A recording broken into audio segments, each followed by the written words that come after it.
एक गांव में मेहमान, वहां के रस्म ही कुछ और थे।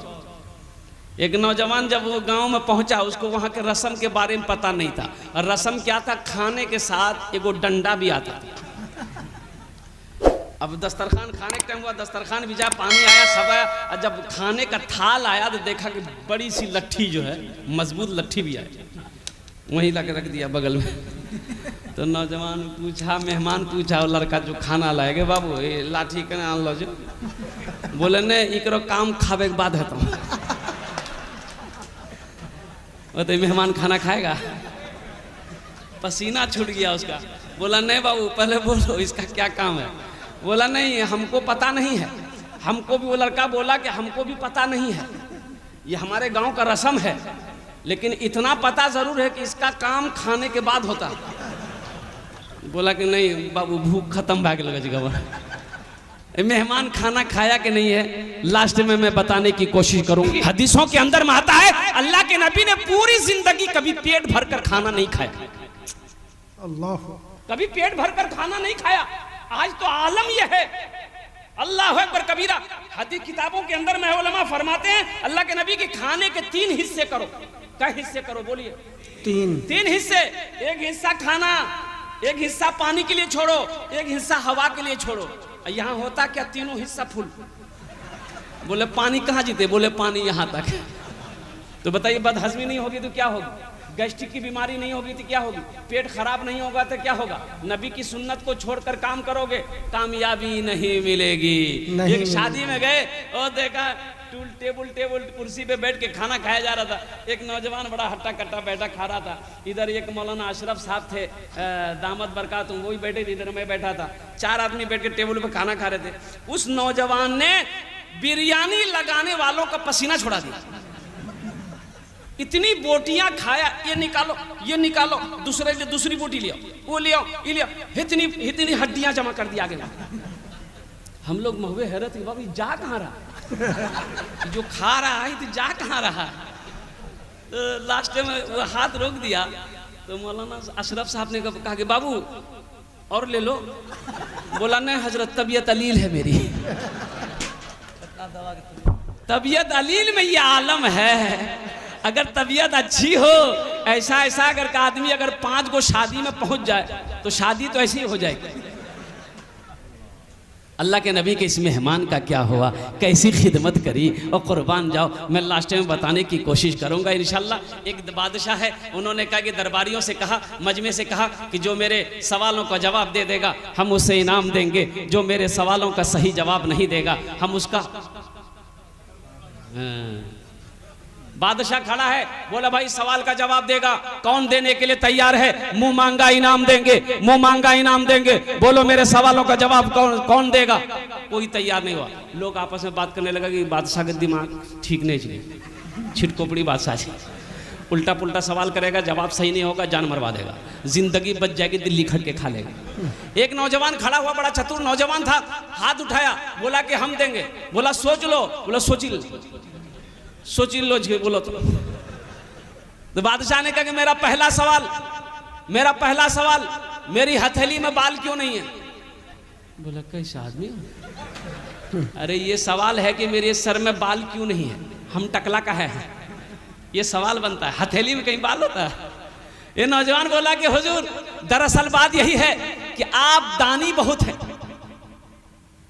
आप बहुत दानी हैं, बहुत सखी हैं, फैयाज दिल के आदमी हैं, तो सखावत करते हैं, आप दान पुण्य करते रहते हैं, सदका खैरात करते रहते हैं, इसलिए देते देते सब बाल घिस गया।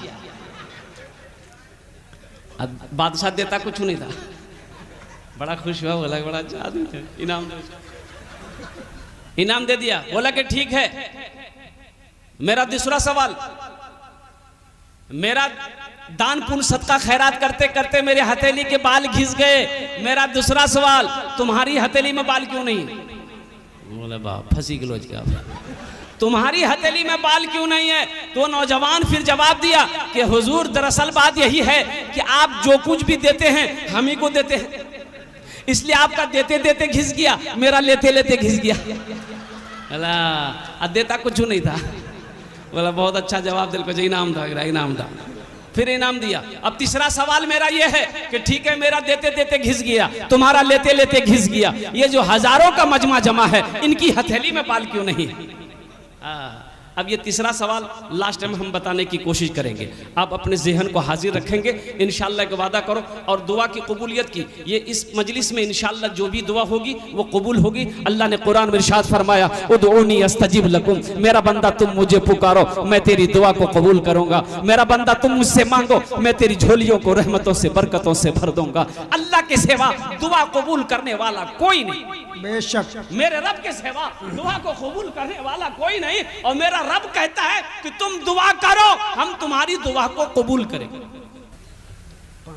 देखिए हम अपना मेहमान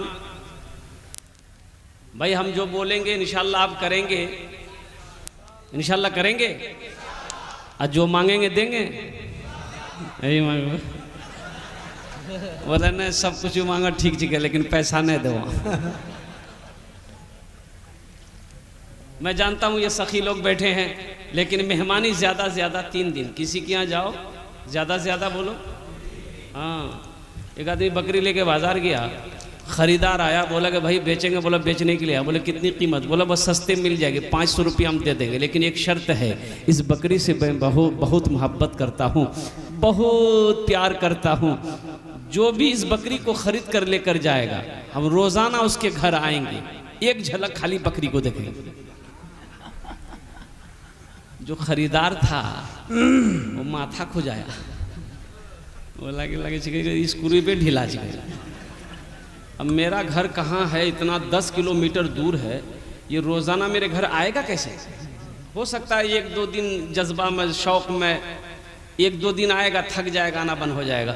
बोला भाई ठीक है मुझे मंजूर है, ऐसा करो ये 500 रुपया तुम रख लो, अब बकरी हमको दे दो, रोज़ तुम मेरे घर आना, कोई चिंता कोई फिक्र की बात नहीं है, कोई टेंशन की बात नहीं है। माशाअल्लाह, ये हमको दिए माशाअल्लाह, बोनी भाग बच गए। अच्छा इंशाअल्लाह अभी कोई पैसा मत दीजिएगा, कह के आप इत्मीनान से बैठिए, पैसा लेना का टेंशन आपका नहीं है, मेरा है। हम पैसा ही लेने के लिए खड़े हुए हैं, ये बात भी ज़हन में आप लोग बैठा लीजिए, बैठा लीजिए। हाँ इत्मीनान रखिए, जेब भारी है हल्का हो जाएगा, आप खुद निकाल कर दीजिएगा इंशाअल्लाह। ये सारे सखी लोग बैठे हैं, बेशक ये 500 रुपये तो दे दिए हैं। बस इनके बच्चे के लिए अगर आपकी इजाज़त होती है एक शेर में सुना दूँ। आता हो। उस्ताज़ो शोरा जनाब कारी जमशेद जौहर साहब दामद बरकातहुम ने क्या कलाम पढ़ा, क्या अल्लाह ताला उम्र हो गई, लेकिन ज़्यादा उम्र नहीं है, लेकिन आवाज़ में उनकी इतनी कशिश है कि जी चाहता कि वो पढ़ते रहें, हम लोग सुनते रहें। जी हमारे पीरो मुर्शिद, पीर तरीक़त, रहबर शरीयत, वली कामिल, आरिफ बिल्ला, मखदूम बनारस, जरा सुभान अल्लाह बोले तो माशाअल्लाह।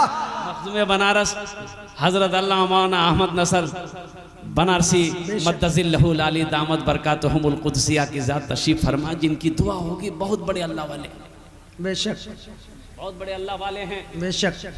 और वो जब दुआ करेंगे इंशाअल्लाह तो बताओ अल्लाह उस दुआ को कबूल करेगा कि नहीं करेगा? बेशक। बस ये भाई ने जो दिया है इसके बच्चे के लिए मैं एक शेर में पढ़ दूं। आता हो। शाहरुख न बनेगा, शाहरुख न बनेगा, हाँ हाँ शाहरुख न बनेगा, हाँ हाँ शाहरुख न बनेगा, न तू सलमान बनेगा, सलमान बनेगा। शाहरुख न बनेगा, न तू सलमान बनेगा, सलमान बनेगा।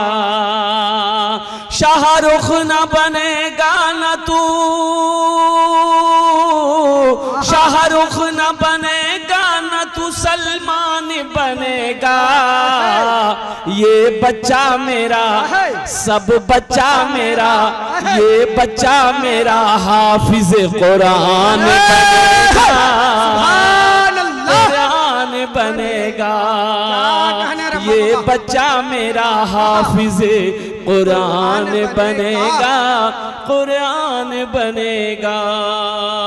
क्या कहना रे, वाह वाह वाह। इंशाअल्लाह आप बैठेंगे, भोजपुरी भी फरमाइश हुई, भोजपुरी सुनाना है, बंगला सुनाना है, अल्हम्दुलिल्लाह मैं सुनाता रहूंगा।